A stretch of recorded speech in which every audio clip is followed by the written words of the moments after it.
பேரறிஞர் அண்ணா, இந்த பேரை சொன்னோடனே உங்களுக்கு மிகப்பெரிய ஒரு ஆச்சரியம் இருக்கும். இந்த மாநிலத்துக்கு மதராஸ் மாகாணம் என்ற பெயரை மாற்றி தமிழ்நாடு என்ற பெயர் வைத்தவர் பேரறிஞர் அண்ணா.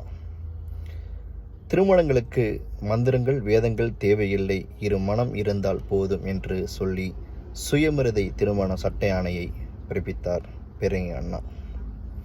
இந்த நாட்டுக்கு இந்த மொழி அளிக்க வந்த இந்திய விரட்டி அடித்து இந்த நாட்டுக்கு தனி இருமொழி கொள்கையை கொண்டு வந்தவர் பேரறிஞர் அண்ணா. ஒரு சாமானியன் சுதந்திர இந்தியாவில் கட்சி தொடங்கி முதல்வராகலாம் என்ற தமிழ்நாட்டில் வழிவந்த அண்ணாவே உதாரணம். அண்ணாவின் சகாத்குள் நுழைவது என்பது ஆச்சரியக்குள் நுழைவது, தமிழினம் தம் பெருமைக்குள் நுழைவது. தமிழ்நாட்டில் அண்ணா அளவுக்கு அனைத்தரப்பட்ட மக்களால் மதிக்கப்பட்ட தலைவர் யாரும் கிடையாது. தமிழ்நாட்டில் அண்ணா அளவுக்கு நேசிக்கப்பட்ட ஒரு தலைவர் யாரும் கிடையாது.